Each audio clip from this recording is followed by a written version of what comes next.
Hello. Hello.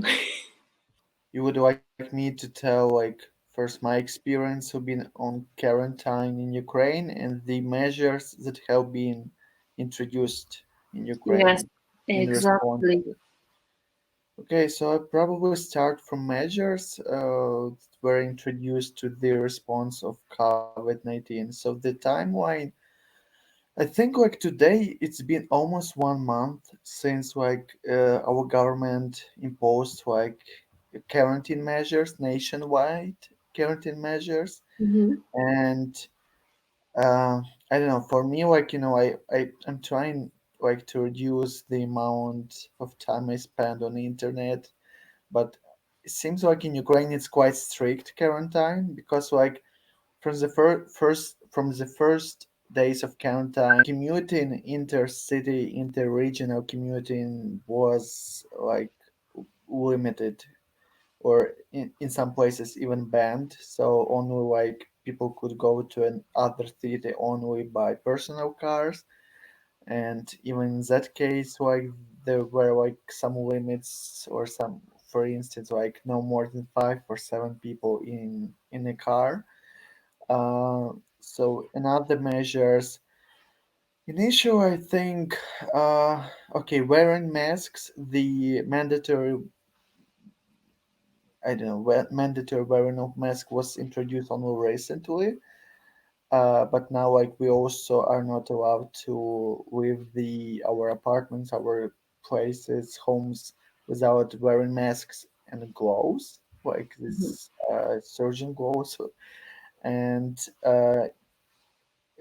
1 or 2 weeks ago, to be honest, I don't remember the precise date. The government even prohibited from going to the parks and to the leisure, to this Mhm. kind of green spaces, because in the capital city in Kiev, I think there had been seen many kind of cases of people hanging out or arranging barbecues, and this Oh, yeah, and this made this made the government to act even more further restricting the visits to park, and and among the very scrupulous, the most scrupulous prohibitions, I would also name that for now temporarily it's not allowed to gather in a group with more than 2 people outside, mhm. outside. So yeah, unless you are a part of family, or I don't know, or you are accompanying a juvenile. So yeah, and these are this is more about rules, about laws, and Tell me, are there any fines introduced to those who violate these measures? officially the fines have been imposed, and they are very high by Ukrainian standards. So you can be fined uh by from 500 euros, I believe, to almost 2,000 euros for Oh. breaking some of the rules I've just told you. Hmm. Um, and I on news I read that some people have already been fined in different places of Ukraine, for violating some of these rules. Uh, but at the same time, yesterday I went out, to do my shopping, to have a stroll, and I noticed I would quite many people, I would say up to 1/3, not wearing masks, and some people even were strolling on in park. I was just passing by and checking.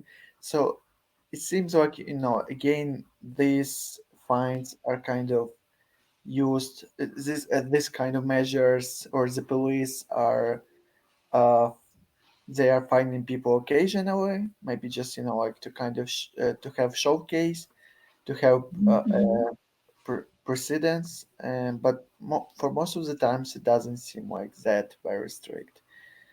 So yeah, like this is in a nutshell, like how about the like these restrictions and how the government and law enforcement groups react to this.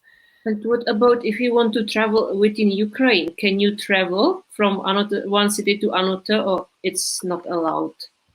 So you're not advised, kind of, but it's not, Okay. of course, it's not prohibited. But again, like the most travels would happen either by bus or railway system. Our like we have like state-owned railway company which has a big railway network. Most people would use railway, would travel by train, and those two means of transportation are kind of on hold because buses are like forbidden because they are like they have many people, kind of big Yeah. gatherings, and the interregional travel by train has been also like prohibited during the time of quarantine.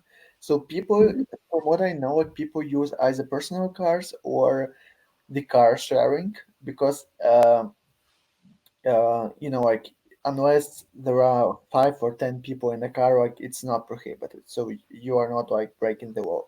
So some people who need like to travel for their work or other purposes, they will switch to car sharing, from what I know.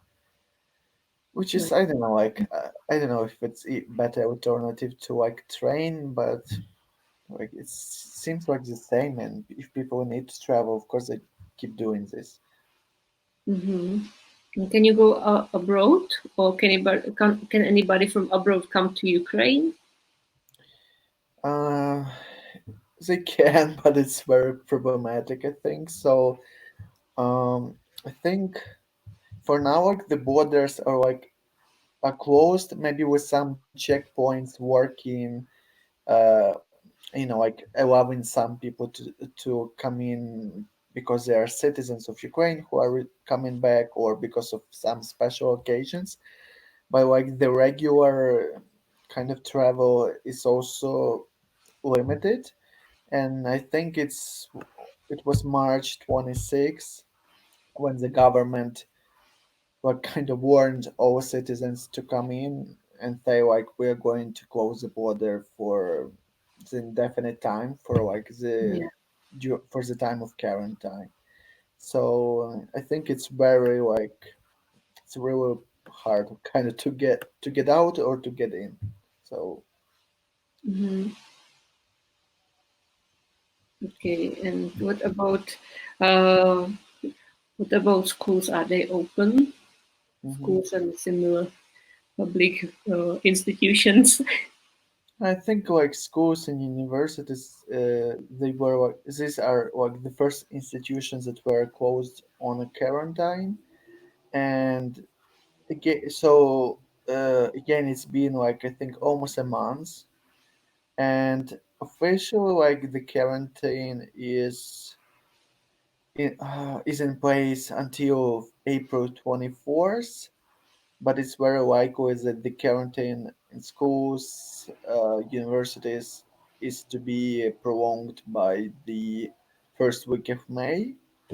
So my mom, for example, she's a teacher at the music school, and she's staying at home. They are not working, and like in some cases it's possible to do like online classes, but again, like it's not like kind of very digitalized country. Of course, everyone is on internet, but teachers who are mainly like middle-aged people, they are not all of them are used to this online means of communication, to conduct these seminars, seminars on Skype. So it's very hard for them, I think, to kind of to keep the work with this measure.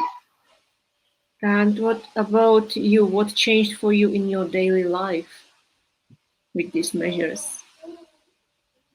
So I do my work allows me like to do this kind of online, this kind of distance work, meaning I don't have that many limitations with my work, except for the case that many of the things I would do at work.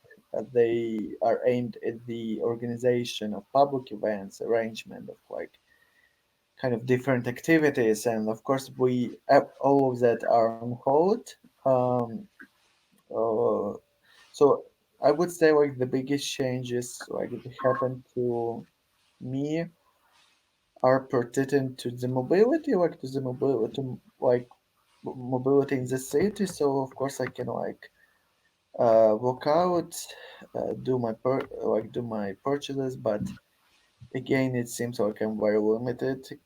I can't eat out with friends, which we would do in April, May. It's like perfect timing for that.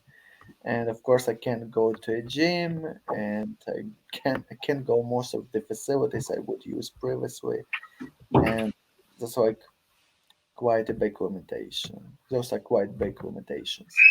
Yeah. Okay. Thank you so much for telling me what is it like in Ukraine. Yeah, let's hope for Yeah, the best. It will improve soon.